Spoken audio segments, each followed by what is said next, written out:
Halo semuanya, hari ini saya akan menceritakan film yang berjudul Catch Me If You Can 2002. Cus. Bermula di sebuah penjara super ketat di Perancis, seorang agen FBI bernama Carl Hanratty datang untuk mengekstradisi atau membawa pulang seorang napi bernama Frank Abagnale Jr. ke Amerika.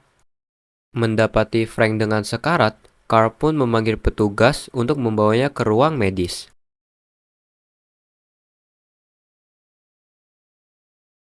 Kesempatan itu dimanfaatkan untuk kabur, walaupun usahanya akan sia-sia.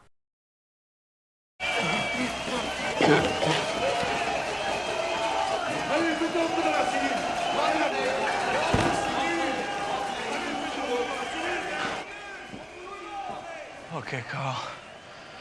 Let's go home. Film flashback ke tahun 1963 di New York. Frank dan kedua orang tuanya menghadiri sebuah acara pertemuan semacam organisasi kemanusiaan, di mana ayahnya Frank Abagnale Senior mendapatkan medali penghargaan. Singkatnya, ayahnya Frank menghadapi masalah penggelapan pajak yang membuat rumah mewah bahkan mobil mereka disita dan terpaksa harus pindah ke apartemen kecil. Walau begitu, ayah Frank tetap bersikap santai, menyembunyikan masalahnya dengan mengatakan bahwa semuanya akan baik-baik saja. Di hari ulang tahun Frank Junior, si ayah memberikan 50 lembar cek tunai yang bisa ia gunakan dalam keadaan mendesak. Di apartemen Frank mendapati ibunya baru keluar dari kamar dengan seorang pria asing. That's all days, 2 bedrooms. Frankie, you remember? So, Frank. Dan di hari berikutnya, Frank kembali mendapati jas dan topi orang lain di sofa tamu dan menyangka ibunya kembali berulah. Tapi ternyata barang itu milik seorang pengacara yang sedang menunggu Frank untuk menandatangani surat penceraian kedua orang tuanya dan memilih untuk tinggal di bawah asuhan siapa. Perdebatan batin terjadi. Frank yang tidak tahan pun memilih kabur, dan dari sinilah awal petualangan Frank dimulai. Sempat diusir dari penginapan karena kehabisan uang, tiba-tiba terfikir olehnya untuk memasukkan cek.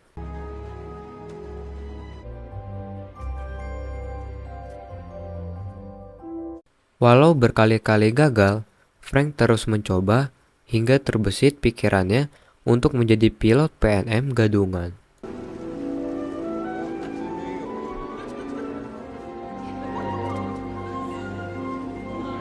Dengan berpura-pura mendapat tugas dari sekolahnya, Frank mendatangi kantor PNM dan menanyakan semua perihal pilot, mulai dari perizinan kartu, identitas, dan lain-lain. Hingga dia mendapatkan satu set seragam pilot PNM. Penampilannya itu menarik perhatian banyak orang, di mana kala itu pilot adalah salah satu profesi bergengsi dan membanggakan. Targetnya adalah petugas bank muda. Dengan jurus silet lidah, Frank berhasil mengalihkan fokusnya, dan dari situlah Frank bebas bertanya semua hal detail yang dibutuhkan untuk kemudian memasukkan cek gaji. Exactly, no, nobody ever asked me that before.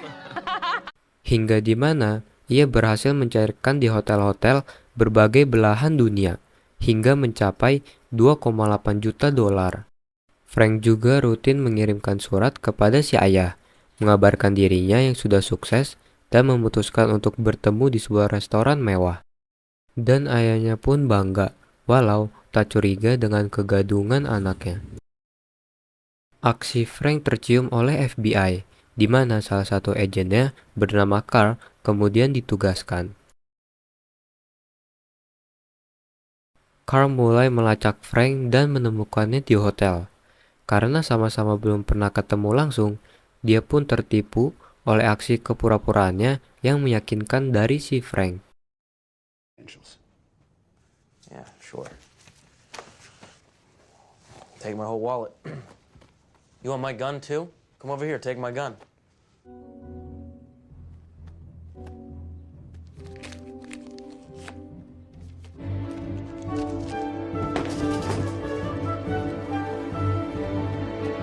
Karena jejak kejahatannya sebagai pilot gadungannya mulai ketahuan, Frank kemudian memasukkan identitas serta ijazahnya sebagai lulusan dokter dan ia melamar di rumah sakit.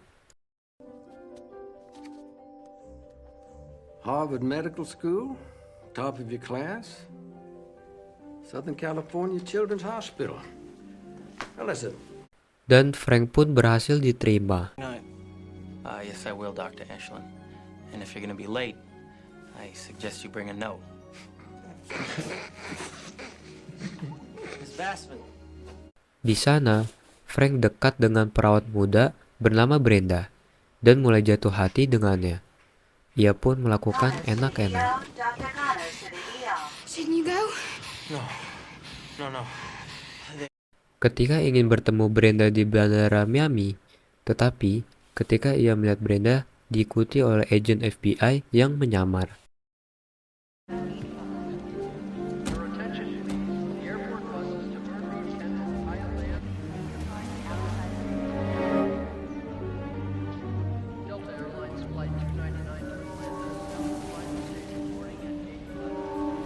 Frank pun terpaksa meninggalkan Brenda dan pergi sendirian.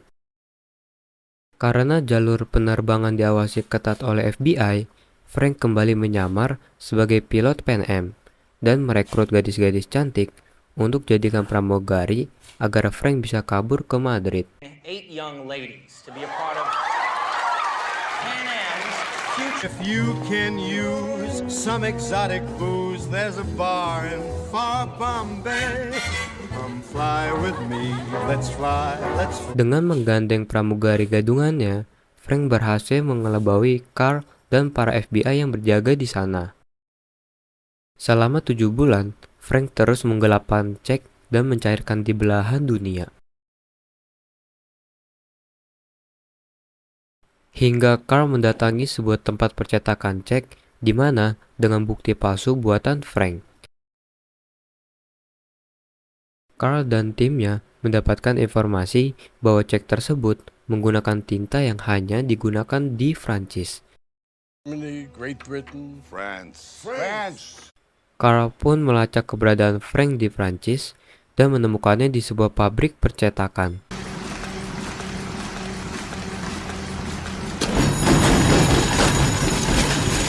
Dengan santai, Frank menyambut Carl saat berniat kabur. I told them I wouldn't bring them to you unless I could put the cuffs on you myself.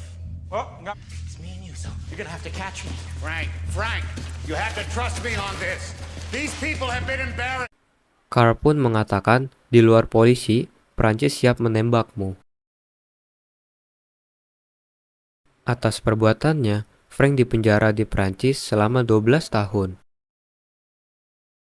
Carl sering mengunjungi di penjara yang juga membantunya untuk mengidentifikasi cek-cek palsu dari kasus lain dan dia pun mampu membedakannya walau tidak menyentuh cek tersebut. Tertarik melihat kemampuan Frank ini, FBI merekrut Frank untuk bekerja sebagai staf ahli di bidang cek palsu. 45 minutes for lunch. No. I mean, how long? Frank pun bekerja hingga selama hukumannya selesai. You go. Semenjak itu, mereka terus bekerja sama untuk mengungkap kasus penggelapan cek. Dan film Catch Me If You Can 2002 kini pun selesai. Terima kasih yang sudah menonton. Jangan lupa subscribe, like, dan nyalakan tombol loncengnya.